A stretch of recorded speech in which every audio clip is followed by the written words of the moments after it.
रणजीत नगारा लैके मैं सरजीत सिंह घुमान पंजाब अमृतसर सिख होमलैंड तो संगतां दे रूबरू।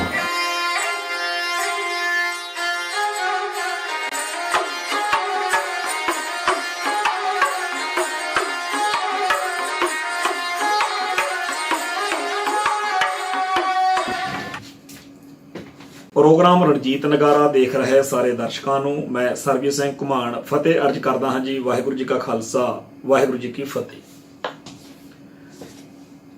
ਅੱਜ ਆਪਾਂ ਦਿੱਲੀ ਦੇ ਵਿੱਚ ਜਿਹੜਾ ਆਪਣਾ ਸੰਘਰਸ਼ ਚੱਲ ਰਿਹਾ ਕਿਸਾਨੀ ਨਾਲ ਸੰਬੰਧਿਤ ਕਾਲੇ ਕਾਨੂੰਨਾਂ ਦੇ ਖਿਲਾਫ ਉਹਦੇ ਬਾਰੇ ਗੱਲ ਕਰ ਰਹੇ ਹਾਂ।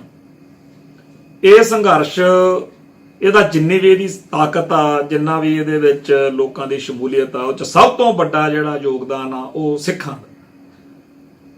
ਸਿੱਖੀ ਅਤੇ ਸਿੱਖਾਂ ਦਾ ਇੱਕ ਇਹੋ ਜਿਹਾ ਸੁਮੇਲ ਇਸ ਸਾਰੇ ਅੰਦੋਲਨ ਵਿੱਚ ਲੋਕਾਂ ਨੂੰ ਬਹੁਤ ਪ੍ਰੇਰਨਾ ਦੇ ਰਿਹਾ, ਬਹੁਤ ਉਤਸ਼ਾਹਿਤ ਕਰ ਰਿਹਾ ਔਰ ਸਾਰੇ ਸੰਸਾਰ ਦੇ ਵਿੱਚ ਬੱਲੇ ਬੱਲੇ ਹੋਈ ਪਈ।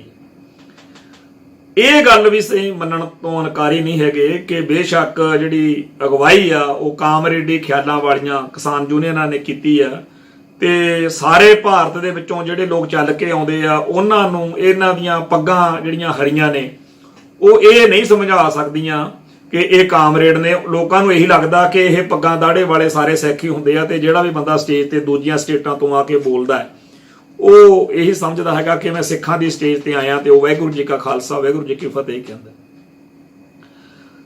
ਹੁਣ ਇਹ ਜਿਹੜੀ ਸਮੱਸਿਆ ਅੱਜ ਸਾਡੇ ਸਾਹਮਣੇ ਬਣਦੀ ਜਾ ਰਹੀ ਆ ਉਹ ਇਹ ਹੈਗੀ ਆ ਕਿ ਕਾਮਰੇਡ ਜਥੇਬੰਦੀਆਂ ਨਾਲ ਸੰਬੰਧਿਤ ਬਹੁਤ ਸਾਰੇ ਭਰਾਵਾਂ ਨੇ ਪਿਛਲੇ 5-10 ਦਿਨਾਂ ਵਿੱਚ ਕੁਝ ਇਹੋ ਜਿਹੀਆਂ ਅਜੀਬੋ-ਗਰੀਬ ਜਿਹੀਆਂ ਹਰਕਤਾਂ ਕਰਨੀਆਂ ਸ਼ੁਰੂ ਕੀਤੀਆਂ ਹੋਈਆਂ ਨੇ ਤੇ ਇਸ ਸੰਘਰਸ਼ ਦੇ ਉੱਤੇ ਉਹ ਗਲਤ ਪ੍ਰਭਾਵ ਪੈ ਸਕਦਾ। ਕਹਿਣ ਤੋਂ ਭਾਵ ਇਹ ਹੈਗਾ ਕਿ ਉਹ ਸਿੱਖ ਜਜ਼ਬਾਤਾਂ ਦੀ ਉਸ ਤਰੀਕੇ ਨਾਲ ਕਦਰ ਕਰਨ ਦੀ ਬਜਾਏ ਜਿਵੇਂ ਕਰਨੀ ਚਾਹੀਦੀ ਆ ਉਲਟਾ ਛੇੜਖਾਨੀਆਂ ਜਿਹੀਆਂ ਕਰ ਰਹੇ ਨੇ। ਸੋਸ਼ਲ ਮੀਡੀਆ ਉੱਤੇ ਕਈ ਇਹੋ ਜਿਹੀਆਂ ਚੀਜ਼ਾਂ ਜਿਹੜੀਆਂ ਨੇ ਉਹ ਸਾਹਮਣੇ ਆ ਰਹੀਆਂ ਨੇ ਤੇ ਇਹ ਸਾਡਾ ਖਾਦਸ਼ਾ ਆ। ਸੱਚੇ ਪਾਤਸ਼ਾਹ ਕਰਨ ਇਹ ਦਿਨ ਨਾ ਹੀ ਆਉਣ ਵੀ ਕਿਤੇ ਇਸ ਅੰਦੋਲਨ ਦੌਰਾਨ ਸਿੱਖਾਂ ਤੇ ਕਾਮਰੇਡਾਂ ਦਾ ਤਕਰਾਰ ਨਾ ਹੋ ਜੇ। ਤਕਰਾਰ ਉਹ ਤਾਂ ਪਹਿਲਾਂ ਚੱਲਦਾ ਹੀ ਰਹਿੰਦਾ ਪਰ ਜਿਵੇਂ ਇੱਕ ਕਹਿੰਦੇ ਹੁੰਦੇ ਆ ਨਾ ਵੀ ਆਪਸ ਵਿੱਚ ਹੀ ਸਿੰਘ ਜੇ ਫਸ ਜਾਣੇ, ਉਹਦੀ ਇਸ ਵੇਲੇ ਲੋੜ ਨਹੀਂ ਕਿਉਂਕਿ ਆਪਾਂ ਸਾਂਝੇ ਦੁਸ਼ਮਣ ਖਿਲਾਫ ਲੜ ਰਹੇ ਹਾਂ।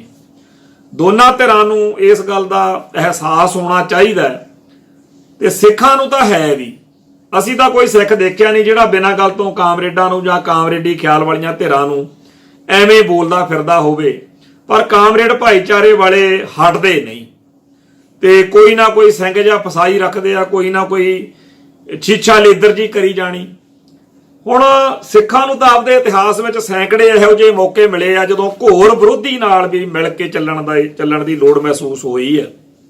ਸਾਡੇ ਤਾਂ 5ਵੇਂ ਪਾਤਸ਼ਾਹ ਦੀ ਸ਼ਹਾਦਤ ਲਈ ਜ਼ਿੰਮੇਵਾਰ ਸੀ ਬਾਦਸ਼ਾਹ ਜਹਾਂਗੀਰ ਤੇ 6ਵੇਂ ਪਾਤਸ਼ਾਹ ਨੇ ਉਹਦੇ ਨਾਲ ਮੇਲ ਮਿਲਾਪ ਵੀ ਕੀਤਾ। ਤੁਹਾਡੇ ਸਾਹਮਣੇ ਦੀ ਗੱਲ ਆ ਕਿ ਚੰਦੂ ਫਿਰ ਜਦੋਂ ਹਵਾਲੇ ਕੀਤਾ ਜਹਾਂਗੀਰ ਨੇ ਉਹ ਮੇਲ ਮਿਲਾਪ ਚੋਂ ਹੀ ਕੀਤਾ ਨਾ। ਉਹ ਮੇਲ ਮਿਲਾਪ ਕਿਵੇਂ ਹੋਇਆ ਲੰਮੀ ਕਹਾਣੀ ਹੈ। ਫਿਰ 9ਵੇਂ ਪਾਤਸ਼ਾਹ ਦਾ ਜਿਹੜਾ ਸ਼ਹਾਦਤ ਆ 9ਵੇਂ ਪਾਤਸ਼ਾਹ ਦੀ ਉਹ ਔਰੰਗਜ਼ੇਬ ਦੇ ਰਾਜ ਵਿੱਚ ਹੋਈ ਸੀ ਤੇ 9ਵੇਂ ਪਾਤਸ਼ਾਹ ਦੀ ਉਸ ਸ਼ਹਾਦਤ ਤੋਂ ਬਾਅਦ ਵਿੱਚ ਹੋਰ ਬੜੀਆਂ ਸ਼ਹਾਦਤਾਂ ਨੇ। ਮਾਤਾ ਗੁਜਰੀ ਜੀ ਤੇ 4 ਸਾਹਿਬਜ਼ਾਦਿਆਂ ਦੀ ਸ਼ਹਾਦਤ ਸਮੇਤ ਹੋਰ ਬਹੁਤ ਕੁਝ ਹੈ। ਉਹ ਸਾਰੇ ਕਾਸੇ ਦੇ ਬਾਵਜੂਦ ਫਿਰ ਦਸ਼ਮੇਸ਼ ਪਾਤਸ਼ਾਹ ਔਰੰਗਜ਼ੇਬ ਨੂੰ ਚਿੱਠੀ ਲਿਖਦੇ ਆ ਤੇ ਅੱਜ ਦਾ ਸਮਾਂ ਹੋਵੇ ਤਾਂ ਗੱਲਾਂ ਹੋਰ ਪਾਸੇ ਨੂੰ ਚਲੇ ਜਾਣੀਆਂ ਸੀ ਵੀ ਚਿੱਠੀਆਂ ਲਿਖੀ ਜਾਂਦੇ ਆ ਜੀ ਇਹ। ਪਰ ਕਲਗੀਧਰ ਸ਼ਹਿਨਸ਼ਾਹ ਜਫਰਨਾਮਾ ਲਿਖਦੇ ਆ ਤੇ ਔਰੰਗਜ਼ੇਬ ਜਿਹੜਾ ਹੈ ਉਹ ਗੁਰੂ ਪਾਤਸ਼ਾਹ ਨੂੰ ਮਿਲਣ ਲਈ ਆਤੁਰ ਹੋ ਜਾਂਦਾ, ਮਿਲਣਾ ਚਾਹੁੰਦਾ ਤੇ ਮੇਲ ਮਿਲਾਪ ਜਿਹੜਾ ਹੈਗਾ ਉਹ ਨਹੀਂ ਹੋ ਸਕਦਾ ਜਾਂ ਕੀ ਕਹਾਣੀ ਵਾਪਰਦੀ ਉਹ ਇਤਿਹਾਸ ਦਾ ਹਿੱਸਾ। ਪਰ ਇਹ ਗੱਲ ਪੱਕੀ ਆ ਕਿ ਉਸੇ ਔਰੰਗਜ਼ੇਬ ਦੇ ਬੇਟੇ ਨੂੰ, ਉਹਦੇ ਪੁੱਤ ਨੂੰ ਗੱਦੀ ਦਿਵਾਉਣ ਦੇ ਲਈ ਦਸ਼ਮੇਸ਼ ਪਾਤਸ਼ਾਹ ਨੇ ਫੌਜੀ ਦਸਤਾ ਵੀ ਭੇਜਿਆ ਸੀ। ਮੀਰ ਮੰਨੂ ਦੀ ਵੀ ਕਹਾਣੀ ਸਾਡੇ ਸਾਹਮਣੇ ਆ, ਅਦੀਨਾ ਬੇਗ ਦੀ ਕਹਾਣੀ ਸਾਡੇ ਸਾਹਮਣੇ ਆ। ਬਿਲਕੁਲ ਸਿਰ ਵੱਢਵਾਂ ਵੈਰ ਸੀ, ਉਹਨਾਂ ਨਾਲ ਮਿਲ ਕੇ ਵੀ ਕਈ ਵਾਰ ਜੰਗਾਂ ਲੜਨੀਆਂ ਪਈਆਂ ਕਿਸੇ ਹੋਰ ਨਾਲ। ਸੋ ਇਸ ਵੇਲੇ ਵੀ ਕਾਮਰੇਡਾਂ ਦੇ ਨਾਲ ਸਾਡੀ ਕਾਫੀ ਜ਼ਿਆਦਾ ਵਿਰੋਧਤਾ ਹੀ ਆ, ਹੈਗੀ ਆ। ਐਵੇਂ ਕਹੀਏ ਵੀ ਨਹੀਂ ਹੈਗੀ, ਠੋਕ ਕੇ ਆ, ਕੋਈ ਇਹੋ ਜਿਹਾ ਚੱਕਰ ਨਹੀਂ। ਪਰ ਅਸੀਂ ਉਹਨਾਂ ਨਾਲ ਮਿਲ ਕੇ ਸਾਂਝੇ ਦੁਸ਼ਮਣ ਦੇ ਖਿਲਾਫ ਇੱਕ ਸਾਂਝੀ ਮੁਹਿੰਮ ਵਿੱਚ ਆ ਤੇ ਇਸ ਮੌਕੇ ਕਾਮਰੇਡਾਂ ਨੂੰ ਇੰਨਾ ਕੁ ਖਿਆਲ ਜ਼ਰੂਰ ਕਰ ਲੈਣਾ ਚਾਹੀਦਾ ਕਿ ਜਿਹੜਾ ਜੰਗ ਦਾ ਸਾਥੀ ਆ ਉਹਨੂੰ ਐਵੇਂ ਛੇੜਖਾਨੀਆਂ ਨਹੀਂ ਕਰੀਦੀਆਂ ਹੁੰਦੀਆਂ। ਤੁਹਾਨੂੰ ਤਾਂ ਕੋਈ ਫਰਕ ਨਹੀਂ ਪੈਂਦਾ ਹੋਣਾ ਜਦੋਂ ਤੁਹਾਡੇ ਜਿਹੜੇ ਮਾੜੇ ਚੰਗੇ ਖਿਆਲਾਤ ਨੇ ਸਾਡੇ ਸਿੱਖ ਨਜ਼ਰੀਏ ਤੋਂ, ਜਦੋਂ ਅਸੀਂ ਉਹਨਾਂ ਬਾਰੇ ਗੱਲ ਕਰਦੇ ਹਾਂ, ਪਰ ਸਾਨੂੰ ਪੈਂਦਾ। ਅਸੀਂ ਵਿਗਾੜਨੀ ਨਹੀਂ ਚਾਹੁੰਦੇ। ਸਿੱਖ ਇਸ ਅੰਦੋਲਨ ਨੂੰ ਜਿੱਤ ਕੇ ਆਉਣਾ ਚਾਹੁੰਦੇ ਆ। ਅਸੀਂ ਨਹੀਂ ਇਹ ਸੁਣਨਾ ਚਾਹੁੰਦੇ ਕਿ ਜੀ ਆਹ ਗੱਲ ਜੇ ਨਾ ਕਰਦੇ, ਉਹ ਗੱਲ ਜੇ ਨਾ ਕਰਦੇ। ਅਸੀਂ ਕਹਿੰਦੇ ਕੋਈ ਗੱਲ ਨਾ ਹੀ ਹੋਵੇ, ਨਹੀਂ ਹੋਣੀ ਚਾਹੀਦੀ ਗੱਲ। ਇਕਜੁੱਟਤਾ ਬਣੀ ਰਹਿਣੀ ਚਾਹੀਦੀ ਆ, ਪਰ ਉਹ ਇਕਜੁੱਟਤਾ ਬਣਾਈ ਰੱਖਣ ਦੇ ਲਈ ਜਿਸ ਤਰੀਕੇ ਦੇ ਸਿਸਟਮ ਦੀ, ਪ੍ਰਬੰਧ ਦੀ, ਆਲੇ ਦੁਆਲੇ ਦੀ ਮਾਹੌਲ ਦੀ ਲੋੜ ਹੈ, ਉਹ ਬਣਾਉਣ ਤੋਂ ਕਾਮਰੇਡ ਜਥੇਬੰਦੀਆਂ ਆਪਦੇ ਫਰਜ਼ ਤੋਂ ਉਹ ਭੱਜ ਰਹੀਆਂ ਨੇ। ਮੈਂ ਤਾਂ ਬੇਨਤੀ ਹੀ ਕਰ ਸਕਦਾ, ਬੇਨਤੀ ਜਿਹੜੀ ਆ ਉਹ ਆਪਦੀ ਭਾਈਚਾਰੇ ਨੂੰ, ਆਪਦੀ ਕੌਮ ਨੂੰ ਜ਼ਿਆਦਾ ਹੁੰਦਾ, ਕਿਉਂਕਿ ਕਾਮਰੇਡਾਂ ਨੇ ਕਿਹਦੀ ਸੁਣਨੀ ਆ। ਤੋ ਆਪਾਂ ਇਹ ਗੱਲ ਕਹਿੰਦੇ ਆ ਕਿ ਭਾਈ ਸਿੱਖੋ, ਆਪਾਂ ਉਹਨਾਂ ਬਜ਼ੁਰਗਾਂ ਨੂੰ, ਪੁਰਖਿਆਂ ਨੂੰ ਚੇਤੇ ਕਰੋ ਜਿਹੜੇ ਮੀਰ ਮੰਨੂ ਦੇ ਵੇਲੇ, ਜਿਹੜਾ ਮੀਰ ਮੰਨੂ ਐਡਾ ਵੱਡਾ ਦੁਸ਼ਟ ਸੀਗਾ, ਪਰ ਜਦੋਂ ਖਾਲਸੇ ਦੇ ਜਰਨੈਲਾਂ ਨੇ ਇਹ ਫੈਸਲਾ ਕਰ ਲਿਆ ਕਿ ਅਬਦਾਲੀ ਚੜ੍ਹਿਆ ਆ ਰਿਹਾ ਤੇ ਅਬਦਾਲੀ ਨਾਲ ਲੜਨ ਲਈ ਆਪਾਂ ਮੀਰ ਮੰਨੂ ਦੀਆਂ ਫੌਜਾਂ ਦੇ ਨਾਲ ਮਿਲ ਕੇ ਚੱਲਣਾ, ਤਾਂ ਉਸ ਮੌਕੇ ਆਪਾਂ ਹਰਬਾ ਜਰਬਾ ਕੀਤਾ ਹੀ ਆ। ਇਸ ਕਰਕੇ ਕਾਮਰੇਡਾਂ ਦੀਆਂ ਜਿਹੜੀਆਂ ਚਿਥਲੀਆਂ ਚਗਲੀਆਂ ਜੀਆਂ ਨੇ, ਇਹਦੀ ਬਾਹਲੀ ਪਰਵਾਹ ਨਾ ਕਰੋ। ਇਹਦੇ ਆਪਾਂ ਵੱਡੇ ਜਿਗਰੇ ਰੱਖੋ, ਸਿਰ ਵੱਡੇ ਸਰਦਾਰਾਂ ਦੇ, ਆਪਣੀਆਂ ਦਸਤਾਰਾਂ ਵੀ ਵੱਡੀਆਂ ਨੇ ਤੇ ਆਪਣੇ ਜਿਗਰੇ ਵੀ ਵੱਡੇ ਕਰੀਏ ਆਪਾਂ। ਇਹਨਾਂ ਦੀਆਂ ਜਿਹੜੀਆਂ ਚਬਰੀਕੀਆਂ ਜੀਆਂ ਨੇ ਦੁਖੀ ਤਾਂ ਬਹੁਤ ਕਰਦੀਆਂ, ਪਰ ਉਹਨਾਂ ਦਾ ਜੇ ਆਪਾਂ ਕਹੀਏ ਵੀ ਹੁਣੇ ਹੀ ਐ ਨਵੇੜਾ ਕਰਨਾ, ਉਸ ਗੱਲ ਨੂੰ ਛੱਡੋ, ਕਿਉਂਕਿ ਇਹਨਾਂ ਨੂੰ ਤਾਂ ਸ਼ਰਮ ਆ ਹੈ ਨਹੀਂ। ਪਰ ਆਪਣੇ, ਮੈਂ ਇੱਕ ਸੁਣ ਰਿਹਾ ਸੀਗਾ ਵੀ ਇੱਕ ਇਹੋ ਜਿਹਾ ਵੀ ਸਾਡਾ ਉੱਥੇ ਸਿੱਖ ਭਰਾ ਗਿਆ ਹੋਇਆ, ਜਿਹਦੀ ਸਿੰਘਣੀ ਨੇ, ਘਰ ਵਾਲੀ ਨੇ ਉਹਨੂੰ ਇੱਕ ਹਾਰ ਪਾ ਕੇ ਤੋਰਿਆ ਤੇ ਕਿਹਾ ਕਿ ਫਤਿਹ ਕਰਕੇ ਆਵੀਂ, ਫਤਿਹ ਹੋਣੀ ਚਾਹੀਦੀ ਹੈ। ਤੇ ਜੇਕਰ ਜਿਹੜਾ ਫਤਿਹ ਸਾਡੀ ਇਸ ਤਰ੍ਹਾਂ ਨਾ ਹੋਵੇ ਤਾਂ ਸਾਡੇ ਜਿਹੜੇ ਬੰਦੇ ਘਰਾਂ ਚੋਂ ਸਰਦਾਰ ਸ਼ਾਮ ਸਿੰਘ ਅਟਾਰੀ ਵਾਲੇ ਵਾਂਗੂ ਗਏ ਨੇ ਵੀ ਮਿਆਨ ਘਰੇ ਟੰਗ ਗਏ ਤੇ ਕਹਿੰਦੇ ਵੀ ਜੇਕਰ ਤਾਂ ਮੈਂ ਉਥੋਂ ਜਿਉਂਦਾ ਆ ਗਿਆ ਫਿਰ ਇਹਦੇ ਵਿੱਚ ਮਿਆਨ ਚਾ ਸ੍ਰੀ ਸਾਹਿਬ ਲਿਆ ਕੇ ਕਿਰਪਾਨ ਪਾ ਦੂੰ, ਤੇ ਜੇ ਨਾ ਹੋ ਸਕਿਆ ਫਿਰ ਆਪਦੇ ਮੇਰੇ ਵਾਰਸਾਂ ਨੂੰ ਦੱਸ ਦੀ, ਜਿਹੜੇ ਮੇਰੇ ਅਗਲੀਆਂ ਨਸਲਾਂ ਪੁਸ਼ਤਾਂ ਹੋਣਗੀਆਂ, ਕਿ ਤੁਹਾਡੇ ਬਜ਼ੁਰਗ ਨੇ ਉਹ ਕਿਰਪਾਨ ਜਿਹੜੀ ਸੀ ਉਹ ਸਭਰਾਵਾਂ ਦੇ ਮੈਦਾਨ ਦੇ ਵਿੱਚ ਉੱਥੇ ਕਿਵੇਂ ਉੱਥੇ ਸੀ ਭਾਈ, ਉਹ ਜੰਗ ਚੇਤੇ ਰੱਖਿਓ, ਉਹ ਕਿਰਪਾਨ ਤੁਸੀਂ ਇਹਦੇ ਵਿੱਚ ਮਿਆਨ 'ਚ ਕਿਵੇਂ ਲਿਆ ਕੇ ਪਾਉਣੀ ਹੈ। ਸੋ ਸਾਡੇ ਲਈ ਤਾਂ ਇਹ ਸਭਰਾਵਾਂ ਵਾਲੀ ਜੰਗ ਹੀ ਆ, ਤੇ ਕਾਮਰੇਡਾਂ ਲਈ ਪਤਾ ਨਹੀਂ ਕੋਈ ਲੈਨਨਗਰਾਡ, ਸਟਾਲਿਨਗਰਾਡ ਇਦਾਂ ਦੇ ਨਾਂ ਜੇ ਹੁੰਦੇ ਆ, ਸਾਨੂੰ ਤਾਂ ਉਹਨਾਂ ਦੀਆਂ ਨਾ ਕਹਾਣੀਆਂ ਚੇਤੇ ਆਉਣੀਆਂ। ਅਸੀਂ ਤਾਂ ਕਲਪ ਕੇ ਮਰ ਗਏ ਕਿ ਪੰਜਾਬ ਦੀ ਜਵਾਨੀ ਨੂੰ ਕਿਸੇ ਲੈਨਨ, ਕਿਸੇ ਮਾਓ ਜਾਂ ਕਿਸੇ ਸਟਾਲਿਨਗਰਾਡ, ਲੈਨਨਗਰਾਡ ਦੇ ਜਿਹੜੇ ਕਿੱਸੇ ਨੇ ਉਹ ਸੁਣਾ ਕੇ ਨਹੀਂ, ਇਹਨਾਂ ਨੂੰ ਤਾਂ ਚਮਕੌਰ ਦੀ ਗੜੀ, ਸਰਹੰਦ ਦੀ ਦੀਵਾਰ ਦੇ ਕਿੱਸੇ, ਮਾਛੀਵਾੜੇ ਦੇ ਕਿੱਸੇ ਜਿਹੜੇ ਨੇ, ਵੱਡੇ ਛੋਟੇ ਘੱਲੂ ਘਾਰੇ ਦੇ ਕਿੱਸੇ ਜਿਹੜੇ ਨੇ, ਭਾਈ ਗਰਜਾ ਸਿੰਘ, ਭਾਈ ਬੋਤਾ ਸਿੰਘ ਤੇ ਬਾਬਾ ਦੀਪ ਸਿੰਘ ਵਰਗੇ ਕਿੱਸੇ ਜਿਹੜੇ ਨੇ, ਉਹ ਸਾਨੂੰ ਸਾਖੀਆਂ ਸਾਡੀਆਂ ਜਿਉਂਦੇ ਕਰਦੀਆਂ ਨੇ। ਪਰ ਕਾਮਰੇਡ ਕਹਿੰਦੇ ਜੀ ਨਹੀਂ, ਇਤਿਹਾਸਕ ਵਿਰਸੇ ਨਾਲੋਂ ਟੁੱਟ ਕੇ, ਬਾਣੀ ਨਾਲੋਂ ਟੁੱਟ ਕੇ ਜਿਹੋ ਜਿਹਾ ਮਨੁੱਖ ਬਣ ਸਕਦਾ ਉਹੋ ਜਿਹੇ ਵਿਚਾਰੇ ਬਣੇ ਹੋਏ ਨੇ। ਹੁਣ ਇਹਨਾਂ ਦੇ ਗਿਆਨ ਦੀਆਂ ਪੰਡਾਂ, ਇਹਨਾਂ ਦੇ ਹੁਣ ਕਲਾ ਦੇ ਖੇਤਰ 'ਚ ਕਹਿੰਦੇ ਜੀ ਅਸੀਂ ਬੜੀ ਵੱਡੀ ਤੋਪ ਆ। ਉਹ ਭਾਈ ਮੰਨਾ ਸਿੰਘ ਹੁੰਦਾ ਸੀ, ਉਹਨੇ ਪਿੰਡਾਂ 'ਚ ਆ ਜਾਣਾ ਨਾਟਕ ਕਰਨ, ਤੇ ਸੋਚਦੇ ਵਿਚਾਰੇ ਇਹੀ ਰਹੇ ਵੀ ਇਹ ਜਿਹੜੇ ਅਸੀਂ ਹੁਣ ਲੋਕਾਂ ਦੇ ਦੁੱਖਾਂ ਦਰਦਾਂ ਦੀ ਗੱਲ ਕਰ ਰਹੇ ਆ, ਤੇ ਇਹ ਸਾਰੇ ਜਿਹੜੇ ਪਿੰਡ ਦੇ ਲੋਕ ਦੇਖ ਰਹੇ ਨੇ, ਹੁਣ ਇਹ ਇੰਨੇ ਇਮੋਸ਼ਨਲ ਹੋਏ ਪਏ ਨੇ, ਬਸ ਆ ਡਰਾਮਾ ਖਤਮ ਹੋਣ ਸਾਰੇ ਇਹਨਾਂ ਨੇ ਲਾਲ ਝੰਡੇ ਚੱਕ ਕੇ ਤੁਰ ਪੈਣਾ। ਪਰ ਗੱਲ ਹੁੰਦੀ ਉਲਟ ਸੀਗੀ। ਤੇ ਉਹ ਜਦੋਂ ਡਰਾਮੇ ਦੇ ਵਿੱਚ ਕੋਈ ਇਹੋ ਜਿਹਾ ਸੀਨ ਆਉਣਾ ਜਿਹਦੇ ਵਿੱਚ ਜਜ਼ਬਾਤੀ ਜਿਹਾ ਮਾਹੌਲ ਬਣਨਾ, ਤਾਂ ਕਿਸੇ ਜਿਹੜਾ ਸਿੱਖ ਨੇ ਆਪਦੇ ਕਰੜ ਵਰੜ ਜਿਹੇ ਹੱਥ ਕੱਢਣੇ ਖੇਸ ਵਿੱਚੋਂ, ਤੇ ਢੱਠੇ ਜਿਹੇ ਪਰਨੇ ਨੂੰ ਹੱਥ ਜਾ ਮਾਰ ਕੇ ਅਗਲੇ ਨੇ ਕਹਿਣਾ ਬਈ ਬੋਲੇ ਸੋ ਨਿਹਾਲ। ਸਾਰੀ ਉੱਥੇ ਜਿਹੜੀ ਪੰਡਾਲ ਦੇ ਵਿੱਚ ਖਲਕਤ ਬੈਠੀ ਹੁੰਦੀ ਸੀ, ਉਹਨੇ ਕਹਿਣਾ ਸਤਿ ਸ੍ਰੀ ਅਕਾਲ। ਇਹ ਵਿਚਾਰੇ ਲਾਲ ਸਲਾਮ ਹੀ ਡੀਕਦੇ ਰਹਿੰਦੇ ਸੀ। ਤੋਂ ਪੰਜਾਬ ਦੀ ਧਰਤੀ ਉੱਤੇ ਇਹਨਾਂ ਦੇ ਫਲਸਫੇ ਦਾ, ਇਹਨਾਂ ਦੀ ਸਾਰੀ ਸੋਚ ਦਾ ਲੋਕਾਂ ਨੇ ਇੱਕ ਸੌਖਾ ਜਿਹਾ ਕੰਮ ਲੱਭਿਆ ਹੈ ਵੀ ਜਕਾਰਾ ਛੱਡ ਦਿਆ ਕਰੋ ਤੇ ਇਹਨਾਂ ਦਾ ਕੰਮ ਸਾਰਾ ਖਤਮ ਆ ਉਸ ਟਾਈਮ। ਇਹਨਾਂ ਦੀ ਸਾਨੂੰ ਕੋਈ ਨਾ ਬਹੁਤੀ ਚਿੰਤਾ ਪਹਿਲੋਂ ਅੱਜ ਸੀ ਨਾ ਕੱਲ੍ਹ ਵਾ ਤੇ ਨਾ ਹੋਣੀ ਚਾਹੀਦੀ ਆ, ਕਿਉਂਕਿ ਇਹਨਾਂ ਨੂੰ ਆਪਦੇ ਤਰੀਕੇ ਨਾਲ ਆਪਦੀ ਗੱਲ ਕਰਨ ਦਾ ਪੂਰਾ ਹੱਕ ਵਾ। ਈਵਨ ਕਿ ਜੇ ਖਾਲਿਸਤਾਨ ਬਣ ਵੀ ਜਾਵੇ ਤਾਂ ਵੀ ਇਹਨਾਂ ਨੂੰ ਉੱਥੇ ਆਪਦਾ ਜਿਹੜਾ ਰੌਣਕ ਮੇਲਾ ਉਹ ਲਾਈ ਰੱਖਣ ਦਾ ਪੂਰਾ ਮੌਕਾ ਜਿਹੜਾ ਹੈਗਾ ਉਹ ਮਿਲਣਾ ਚਾਹੀਦਾ, ਇਹਨਾਂ ਦਾ ਹੱਕ ਵਾ। ਪਰ ਇਸ ਮੌਕੇ ਜੋ ਇਹ ਕੜੀ ਘੋਲ ਰਹੇ ਆ ਉਹਦੇ ਉੱਤੇ ਬੜੀ ਔਖ ਹੈ। ਤੇ ਇਹਨਾਂ ਦੇ ਬਾਰੇ ਜਦੋਂ ਗੱਲ ਕਰੀਦੀ ਆ ਵੀ ਇਹ ਜੀ ਖਾਸ ਤੌਰ ਦੇ ਉੱਤੇ ਖਾਲਿਸਤਾਨੀ ਵਿਚਾਰਧਾਰਾ ਵਾਲਿਆਂ ਨਾਲ ਜਾਂ ਖਾੜਕੂ ਸੰਘਰਸ਼ ਦੇ ਯੋਧਿਆਂ ਨਾਲ ਬੜੀ ਨਫ਼ਰਤ ਰੱਖਦੇ। ਸੰਤ ਭਿੰਡਰਾਂ ਵਾਲਿਆਂ ਦੇ ਬਾਰੇ ਤਾਂ ਬਸ ਤੌਬਾ ਹੀ ਹੋ ਜਾਂਦੀ ਆ ਵੀ ਆਹ ਕੀ ਹੋ ਗਿਆ ਇਹਨਾਂ ਨੂੰ। ਹੁਣ ਅਸੀਂ ਜਦੋਂ ਇਹ ਗੱਲ ਕਹਿੰਦੇ ਆ ਵੀ ਇਹ ਇਸ ਤਰ੍ਹਾਂ ਕਰਦੇ ਆ ਤਾਂ ਸਾਨੂੰ ਬਹੁਤ ਸਾਰੇ ਭਰਾ ਕਹਿੰਦੇ ਨੇ ਕਿ ਤੁਸੀਂ ਕਾਹਦੋਂ ਪਿੱਟੀ ਜਾਂਦੇ ਹੋ, ਇਹ ਤਾਂ ਨੈਕਸਲਾਈਟ ਯੋਧਿਆਂ ਨੂੰ ਨਹੀਂ ਪ੍ਰਵਾਨ ਕਰਨ ਨੂੰ ਤਿਆਰ, ਇਹ ਤਾਂ ਜਿਹੜੇ ਇਸ ਇੰਡੀਅਨ ਸਿਸਟਮ ਦੇ ਖਿਲਾਫ ਲੜ ਰਹੇ ਲੋਕ ਨੇ, ਜਿਹੜੇ ਅਸਲੀ ਕਾਮਰੇਡ ਨੇ, ਜਿਹੜੇ ਬੰਗਾਲ ਵਿਹਾਰ ਵਾਲੇ ਪਾਸੇ ਉਧਰ ਨਕਸਲਾਈਟ ਲਹਿਰ ਚੱਲ ਰਹੀ ਹੈ, ਮਾਓਵਾਦੀ ਲਹਿਰ ਚੱਲ ਰਹੀ ਹੈ ਜਾਂ ਜੋ ਵੀ ਹੈ, ਇਹ ਤਾਂ ਉਹਨਾਂ ਨਾਲ ਨਹੀਂ ਸਹਿਮਤੀ ਪ੍ਰਗਟਾਉਣ ਜੋਗੇ, ਤੁਸੀਂ ਇੱਥੇ ਕੀ ਭਾਲਦੇ ਹੋ ਇਹਨਾਂ ਤੋਂ। ਸੋ ਇਹ ਜਿਹੜੀ ਇਹਨਾਂ ਦੀ ਸੋਚ ਆ ਉਹਦੇ ਉੱਤੇ ਮਤਲਬ ਗੱਲ ਇਹ ਹੈਗੀ ਆ ਕਿ ਉਹ ਮਮਤਾ ਬੈਨਰਜੀ, ਜੋਤੀ ਬਸੂ ਹੁਣੀ ਬੰਗਾਲ ਦੇ ਵਿੱਚ ਕਾਮਰੇਡੀ ਖਿਆਲਾਂ ਵਾਲੇ ਮੰਨੇ ਜਾਂਦੇ, ਉਹ ਉੱਥੇ ਲਗਾਤਾਰ ਸਰਕਾਰ ਬਣਾਉਂਦੇ ਆ। ਕਈ ਹੋ ਗਏ 1950 ਤੋਂ ਬਾਅਦ ਜਦੋਂ ਤੋਂ ਇਸ ਮੁਲਕ 'ਚ ਵੋਟਾਂ ਪੈਣ ਲੱਗੀਆਂ ਨੇ ਉਦੋਂ ਤੋਂ ਸਰਕਾਰਾਂ ਕਾਮਰੇਡ ਉੱਥੇ ਬਣਾਉਂਦੇ ਆ। ਉਹ ਉੱਥੇ ਦੁਰਗਾ ਪੂਜਾ ਤੇ ਹੋਰ ਜਿੰਨੇ ਵੀ ਹਿੰਦੂ ਤਵੀ ਤਿਉਹਾਰ ਹੁੰਦੇ ਆ ਸਾਰੇ ਬੜੀ ਸ਼ਾਨ ਨਾਲ ਮਨਾਉਂਦੇ ਆ ਅਗਲੇ। ਹੁਣ ਉਸ ਇਲਾਕੇ ਦੇ ਵਿੱਚ ਜਿਹੜੇ ਕਾਮਰੇਡ ਨੇ ਉਹਨਾਂ ਨੇ ਕਦੇ ਵੀ ਹਿੰਦੂ ਧਰਮ ਦੇ ਉਹਨਾਂ ਦਿਨਾਂ ਤਿਉਹਾਰਾਂ ਦਾ ਉਵੇਂ ਵਿਰੋਧ ਜਾਂ ਉਹਨਾਂ ਦੇ ਫਲਸਫੇ ਦਾ ਬਾਈਕਾਟ ਨਹੀਂ ਕੀਤਾ ਜਿਵੇਂ ਇਹ ਪੰਜਾਬ ਦੇ ਕਾਮਰੇਡ ਆ ਜਿਹੜੇ ਇਹ ਸਿੱਖੀ ਨਾਲ ਪੰਗੇ ਲੈਂਦੇ। ਹੁਣ ਸਾਰੀ ਦੁਨੀਆ ਜਾਣਦੀ ਆ ਕਿ ਸਿੱਖਇਜ਼ਮ ਇੱਕ ਇਹੋ ਜਿਹਾ ਫਲਸਫਾ ਹੈ ਜਿਹੜਾ ਸਰਬੱਤ ਦੇ ਭਲੇ ਵਾਲਾ, ਜਿਹਦੇ 'ਚ ਕਿਸੇ ਕਿਸਮ ਦੀ ਲੁੱਟ ਖਸੁੱਟ, ਕਿਸੇ ਕਿਸਮ ਦੀ ਕਰਮਕਾਂਡ ਦੀ, ਪਖੰਡ ਦੀ, ਕਿਸੇ ਹੋਰ ਘਟੀਆ ਸੋਚ ਦੀ, ਕਿਸੇ ਗਲਤ ਵਰਤਾਰੇ ਦੀ ਹਮਾਇਤ ਨਹੀਂ ਹੋ ਸਕਦੀ। ਸਿੱਖੀ ਵਿੱਚ ਕੁਝ ਵੀ ਇਹੋ ਜਿਹਾ ਨਹੀਂ ਲੱਭਿਆ ਜਾ ਸਕਦਾ ਜਿਹੜਾ ਕਹੀਏ ਕਿ ਗਲਤ ਆ। ਦੂਜੇ ਪਾਸੇ ਬ੍ਰਾਹਮਣਵਾਦ ਆ ਜਿਹਦੇ ਵਿੱਚ ਪੈਰ ਦੇ ਉੱਤੇ ਗੜਬੜਾਂ ਨੇਗੀਆਂ, ਕਰਮਕਾਂਡ ਆ, ਪਖੰਡ ਆ, ਲੋਕਾਂ ਦੀ ਲੁੱਟ ਖਸੁੱਟ ਦਾ, ਸ਼ੋਸ਼ਣ ਦਾ, ਐਕਸਪਲੋਇਟੇਸ਼ਨ ਦਾ ਬਹੁਤ ਵੱਡਾ ਉੱਥੇ ਗੜਬੜ ਦਾ ਕੇਂਦਰ। ਹੁਣ ਜਿਹੜੇ ਹੈਗੇ ਆ ਪੰਜਾਬ ਤੋਂ ਬਾਹਰਲੇ ਕਾਮਰੇਡ ਉਹ ਸਾਰੇ ਇਸ ਤਰੀਕੇ ਦੇ ਬ੍ਰਾਹਮਣਵਾਦੀ ਕਰਮਾਕਾਂਡਾਂ ਵਿੱਚ ਇਹੋ ਜਿਹੀਆਂ ਗੱਲਾਂ 'ਚ ਪੂਰਾ ਉਤਰਦੇ ਤੇ ਸਰਕਾਰਾਂ ਬਣਾਉਂਦੇ ਆ ਜੀ। ਬੰਗਾਲ ਵੱਲ, ਪੱਛਮੀ ਬੰਗਾਲ 'ਚ ਬਣਾਉਂਦੇ ਆ ਸਰਕਾਰਾਂ, ਪਰ ਪੰਜਾਬ ਦੇ ਕਾਮਰੇਡਾਂ ਦਾ ਇੱਕ ਨਕਤੀ ਪ੍ਰੋਗਰਾਮ ਵੀ ਸਿੱਖਾਂ ਨੂੰ ਕਿਵੇਂ ਜਲੀਲ ਕਰਨਾ।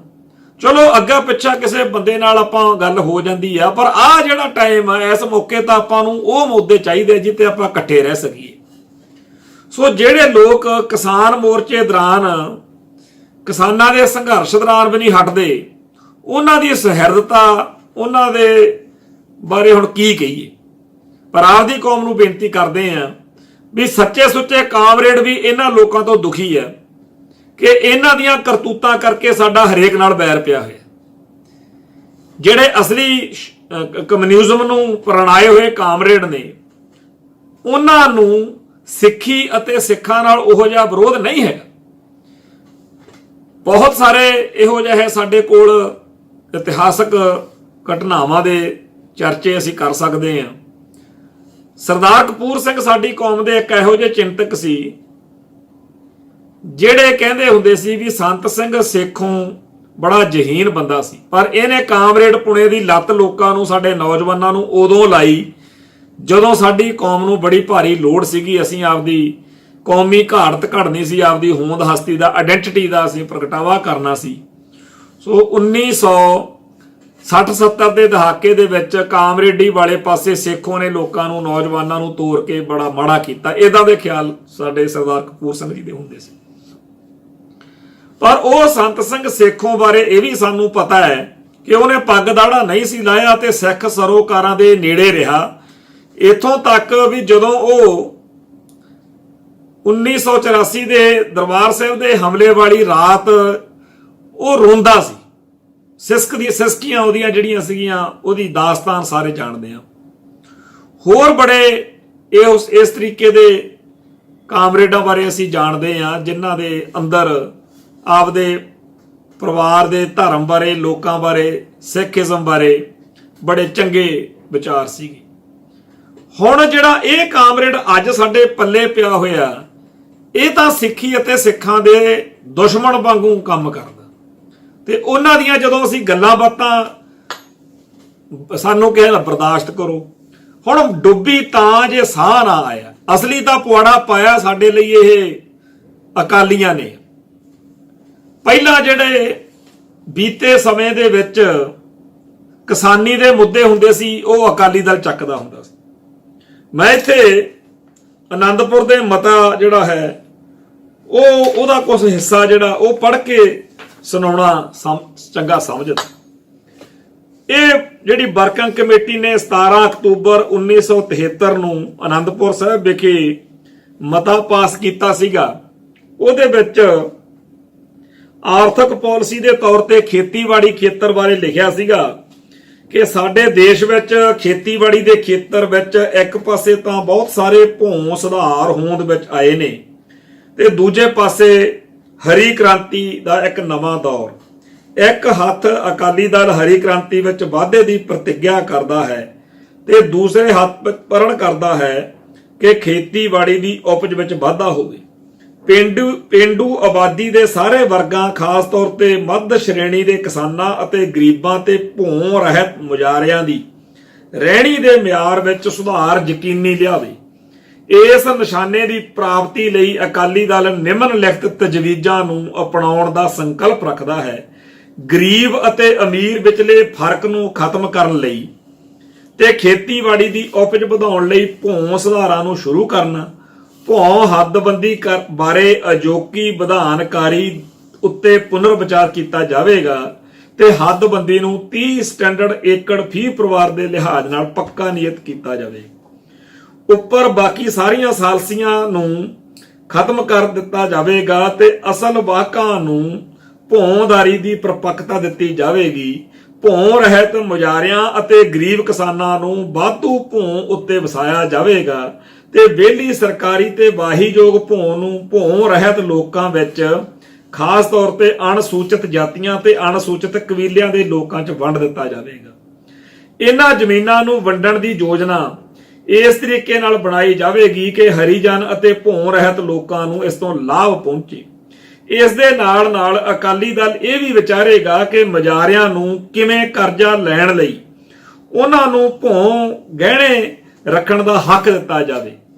ਸਰਕਾਰ ਰਾਹੀਂ ਅਨੁਸੂਚਿਤ ਜਾਤੀਆਂ, ਅਨੁਸੂਚਿਤ ਕਬੀਲਿਆਂ ਤੇ ਅਨੁਸੂਚਿਤ ਜਾਤੀਆਂ, ਪਛੜੀਆਂ ਜਾਤੀਆਂ ਨੂੰ ਮਿਲੀ ਭੌਂ ਦੀ ਬੈ ਕਰਨ ਜਿਹੜਾ ਉੱਪਰ ਪਾਬੰਦੀਆਂ ਨੂੰ ਕਿਵੇਂ ਲਾਇਆ ਜਾ ਸਕਦਾ। ਅਕਾਲੀ ਦਲ ਖੇਤੀਬਾੜੀ ਦੇ ਆਧੁਨਿਕੀਕਰਨ ਦੀ ਭਰਪੂਰ ਕੋਸ਼ਿਸ਼ ਕਰੇਗਾ ਤੇ ਇਹ ਵੀ ਵਿਚਾਰੇਗਾ ਕਿ ਮੱਧ ਸ਼੍ਰੇਣੀ, ਛੋਟੇ ਅਤੇ ਗਰੀਬ ਕਿਸਾਨ ਵੀ ਏਜੰਸੀਆਂ ਰਾਹੀਂ ਮਿਲ ਰਹੇ ਕਰਜ਼ਿਆਂ ਅਤੇ ਸਾਧਨਾਂ ਦਾ ਕਿਵੇਂ ਲਾਭ ਉਠਾ ਸਕਦੇ ਹਨ। ਅਕਾਲੀ ਦਲ ਭਰਪੂਰ ਕੋਸ਼ਿਸ਼ ਕਰੇਗਾ ਕਿ ਖੇਤੀਬਾੜੀ ਦੀ ਉਪਜ ਦੀਆਂ ਕੀਮਤਾਂ ਮੱਧ ਦਰਜੇ ਦੇ ਕਿਸਾਨਾਂ ਦੀ ਪੈਦਾਵਾਰ ਤੇ ਖਰਚੇ ਦੀ ਬੁਨਿਆਦ ਤੇ ਨਿਯਤ ਹੋ ਜਾਣ। ਕੀਮਤਾਂ ਨੂੰ ਬਿਜਾਈ ਤੋਂ ਕਾਫੀ ਪਹਿਲਾਂ ਹੀ ਸੂਚਿਤ ਕਰ ਦਿੱਤਾ ਜਾਣਾ ਚਾਹੀਦਾ ਹੈ। ਕੀਮਤਾਂ ਨਿਯਤ ਕਰਨ ਦਾ ਅਧਿਕਾਰ ਲਾਜ਼ਮੀ ਤੌਰ ਤੇ ਰਾਜ ਸਰਕਾਰ ਕੋਲ ਹੋਣਾ ਚਾਹੀਦਾ। ਅਕਾਲੀ ਦਲ ਅੰਨ ਵਪਾਰ ਦੇ ਸੰਪੂਰਨ ਕੌਮੀਕਰਨ ਦੀ ਹਮਾਇਤ ਕਰਦਾ ਹੈ ਤੇ ਰਾਜ ਸਰਕਾਰ ਤੇ ਸਰਕਾਰੀ ਏਜੰਸੀਆਂ ਰਾਹੀਂ ਅੰਨ ਅਤੇ ਦੂਜੀਆਂ ਹੋਰ ਫਸਲਾਂ ਦੇ ਥੋਕ ਦੇ ਵਪਾਰ ਦਾ ਪੂਰਨ ਤੌਰ ਤੇ ਸਰਕਾਰੀਕਰਨ ਕਰਨ ਲਈ ਹੋਰ ਕਦਮ ਉਠਾਏਗਾ। ਅਕਾਲੀ ਦਲ ਹਰੇਕ ਤਰ੍ਹਾਂ ਦੇ ਫੂਡ ਜ਼ੋਨਾਂ ਤੇ ਦੇਸ਼ ਵਿੱਚ ਅੰਨ ਦੀ ਆਵਾਜਾਈ ਉੱਤੇ ਲਾਈਆਂ ਪਾਬੰਦੀਆਂ ਦੇ ਵਿਰੁੱਧ ਹੈ। ਸਮੁੱਚੇ ਦੇਸ਼ ਨੂੰ ਇੱਕ ਫੂਡ ਜ਼ੋਨ ਮੰਨਿਆ ਜਾਵੇ। ਤੇ ਇਦਾਂ ਦੀਆਂ ਬੜੀਆਂ ਚੰਗੀਆਂ ਗੱਲਾਂ ਖੇਤੀਬਾੜੀ ਨਾਲ ਸੰਬੰਧਿਤ ਜਿਹੜੀਆਂ ਨੇ ਅਕਾਲੀ ਦਲ ਨੇ ਆਪਦੇ ਆਨੰਦਪੁਰ ਦੇ ਮਤੇ ਦੇ ਵਿੱਚ ਜਿਹੜੀਆਂ ਸੀਗੀਆਂ ਲਿਆਂਦੀਆਂ ਹੋਈਆਂ ਸੀ। ਹੁਣ ਉਹ ਵੇਲਾ ਸੀ ਜਦੋਂ ਕੋਈ ਵੀ ਮਸਲਾ, ਚਾਹੇ ਉਹ ਜਿਣਸ ਦੇ ਰੇਟ ਦਾ ਸੀ ਮਸਲਾ ਜਾਂ ਕੋਈ ਹੋਰ, ਉਦੋਂ ਅਕਾਲੀ ਦਲ ਆਪਦਾ ਭਰਪੂਰ ਜਿਹੜਾ ਰੋਲ ਆ ਉਹ ਅਦਾ ਕਰਦਾ ਸੀ ਤੇ ਸਾਡਾ ਸਾਰਾ ਸਮਾਜ ਇਹਦਾ ਸਾਥ ਦਿੰਦਾ ਸੀ।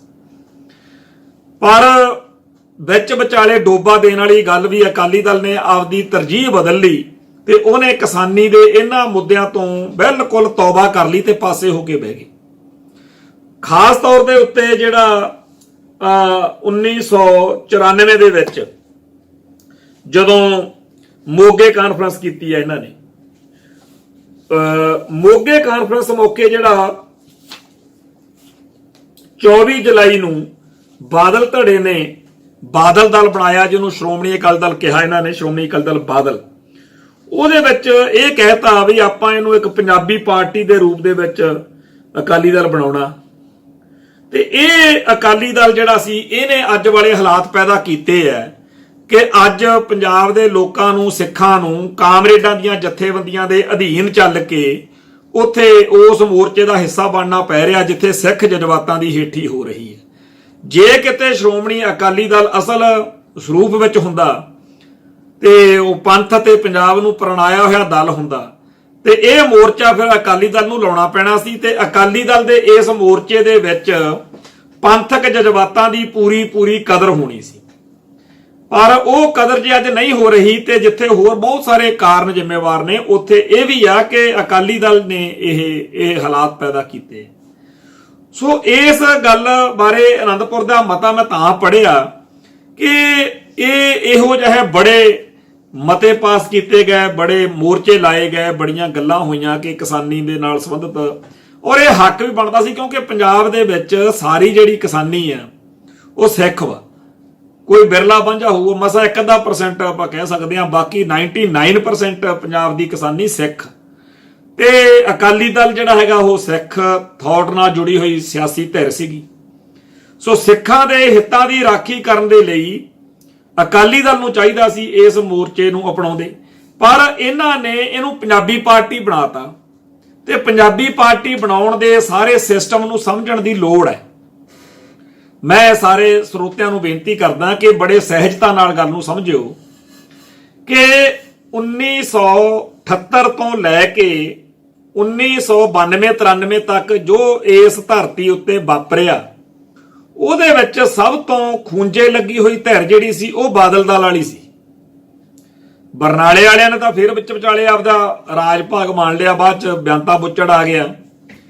ਪਰ 1978 ਤੋਂ ਚੱਲੇ ਸੰਘਰਸ਼ ਵਿੱਚ ਸਭ ਤੋਂ ਜਿਹੜੀ ਛੀਛਾ ਲੇਦਰ ਹੋਈ ਆ ਹਰ ਪੱਖ ਤੋਂ, ਔਰ ਜਾਇਜ਼ ਹੋਈ ਆ, ਕੋਈ ਮਾੜੀ ਇਹ ਨਹੀਂ ਵੀ ਉਹੀ ਹੋਈ ਆ। ਅਕਾਲੀ ਦਲ, ਬਾਦਲ ਦਲ ਨੇ, ਬਾਦਲ ਪਰਿਵਾਰ ਨੇ ਬਹੁਤ ਘਟੀਆ ਰੋਲ ਪਲੇ ਕੀਤਾ। ਖੈਰ 1994-95 ਦੇ ਦੌਰ ਵਿੱਚ ਜਦੋਂ ਇਹਨਾਂ ਨੇ ਪੰਜਾਬੀ ਪਾਰਟੀ ਬਣਾਉਣ ਦਾ ਇਹ ਕੀਤਾ, ਉਹ ਕਿਉਂ ਹੋਇਆ ਉਹ ਗੱਲ ਨੂੰ ਸਮਝਣ ਦੀ ਲੋੜ ਹੈ। ਉਹ ਸੱਜਣ ਪਿਆਰਿਓ, ਗੱਲ ਇਹ ਹੈ ਬਈ ਜਦੋਂ ਪੂਰਾ ਖਾੜਕੂਬਾਦ ਸਿਖਰ ਤੇ ਗਿਆ ਤਾਂ ਉਹਦੇ ਬਾਰੇ ਹਰੇਕ ਦੀ ਆਪੋ ਆਪਦੀ ਰਾਏ ਬਣਨੀ ਸੀ। ਉਹ ਏਜੰਸੀ ਨੈਟਵਰਕ ਜਿਹੜਾ ਹੁੰਦਾ, IB, ਰਾ, ਹੋਰ ਉਹਨਾਂ ਦਾ ਬੜਾ ਇੱਕ ਆਪਦਾ ਔਰਾ ਹੈਗਾ, ਆਪਦਾ ਮਾਹੌਲ ਹੈ। ਉਹਨਾਂ ਨੇ ਇਹਨਾਂ ਅਕਾਲੀ ਲੀਡਰਾਂ ਨੂੰ ਇਹ ਗੱਲ ਸਮਝਾਈ ਕਿ ਅਸੀਂ ਇਹ ਨਹੀਂ ਕਹਿੰਦੇ ਕਿ ਜਿਹੜੇ ਮੁੱਦੇ ਤੁਸੀਂ ਧਰਮ ਯੁੱਧ ਮੋਰਚੇ ਰਾਹੀਂ ਉਭਾਰੇ ਵੀ ਉਹ ਬਿਲਕੁਲ ਹੀ ਬੇਲੋੜੇ ਤੇ ਗਲਤ ਸੀਗੇ, ਪਰ ਕਿੰਨੇ ਵੀ ਜਾਇਜ਼ ਮੁੱਦੇ ਤੁਸੀਂ ਉਭਾਰ ਲਵੋ, ਕਈ ਗੱਲਾਂ ਇਹੋ ਜਿਹੀਆਂ ਨੇ ਜਿਹੜੀਆਂ ਇੰਡੀਅਨ ਸਿਸਟਮ ਮੰਨ ਨਹੀਂ ਸਕਦਾ। ਤੋ ਜਿਨ੍ਹਾਂ ਗੱਲਾਂ ਨੂੰ ਇੰਡੀਅਨ ਸਿਸਟਮ ਮੰਨ ਨਹੀਂ ਸਕਦਾ ਉਹ ਉਹਨਾਂ ਨੂੰ ਪ੍ਰਵਾਨ ਨਹੀਂ ਕਰਦਾ ਤੇ ਤੁਸੀਂ ਉਹਦੇ ਉੱਤੇ ਪੂਰੀ ਆਈ ਤੇ ਆ ਜਾਂਦੇ ਹੋ। ਇੱਕ ਇਹੋ ਜਿਹੀ ਸਿਚੁਏਸ਼ਨ ਪੈਦਾ ਹੋ ਜਾਂਦੀ ਆ ਜਿੱਥੇ ਸਟੇਟ ਅਤੇ ਸਿੱਖਾਂ ਦੀ ਸਿੱਧੀ ਟੱਕਰ ਦਾ ਅਸਾਰ ਬਣ ਜਾਂਦਾ। ਫਿਰ ਉਹਦੇ ਚੋਂ ਜੂਨ 84 ਨਵੰਬਰ 84 ਨਿਕਲਦਾ। ਤੋ ਉਹਦੇ ਵਿੱਚ ਫਿਰ ਕਾਂਗਰਸ ਨੂੰ ਵੀ ਤੇ ਅਕਾਲੀ ਦਲ ਨੂੰ ਵੀ ਦੋਨਾਂ ਨੂੰ ਸਿਆਸੀ ਤੌਰ ਦੇ ਉੱਤੇ ਲਾਸ ਹੁੰਦਾ ਤੇ ਫਿਰ ਉਹ ਆ ਜਾਂਦੇ ਆ ਜਿਹੜੇ ਸੀਸ ਤਲੀ ਤੇ ਰੱਖ ਕੇ ਲੜਦੇ ਹੋਏ ਜੁਝਾਰੂ ਆ ਕੌਮ ਦੇ, ਤੇ ਫਿਰ ਉਹਨਾਂ ਦੀ ਤੂਤੀ ਬੋਲਦੀ ਆ। ਤੇ ਜਿੱਥੇ ਉਹ ਕਾਂਗਰਸ ਨੂੰ, ਸਿਸਟਮ ਨੂੰ ਨਿਸ਼ਾਨਾ ਬਣਾਉਂਦੇ ਆ, ਹਕੂਮਤ ਨੂੰ, ਨਿਜ਼ਾਮ ਨੂੰ ਤਾਂ ਨਿਸ਼ਾਨਾ ਬਣਾਉਂਦੇ ਹੀ ਆ, ਨਾਲ ਦੀ ਨਾਲ ਉਹ ਜੁਝਾਰੂ ਜਿਹੜੇ ਨੇ ਉਹ ਅਕਾਲੀ ਦਲ ਨੂੰ ਵੀ ਨਹੀਂ ਬਖਸ਼ਦੇ। ਉਹ ਫਿਰ ਤੁਹਾਡੇ ਉੱਤੇ ਵੀ ਤੁਹਾਨੂੰ ਗਦਾਰ ਕਹਿੰਦੇ।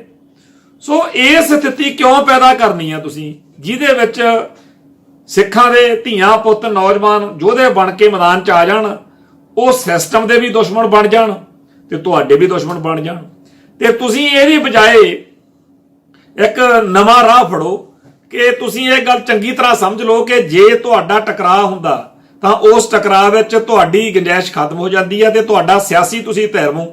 ਸੋ ਤੁਸੀਂ ਇੱਕ ਤਾਂ ਇਹ ਕਰ ਲਓ ਗੱਲ ਕਿ ਅੱਜ ਤੋਂ ਬਾਅਦ ਪੰਥਕ ਮਸਲੇ ਜਾਂ ਪੰਜਾਬ ਦੇ ਮਸਲੇ ਜੇ ਉਭਾਰਨੇ ਨੇ ਤਾਂ ਕਦੇ ਵੀ ਐਜੀਟੇਸ਼ਨ ਨਾ ਕਰਿਓ।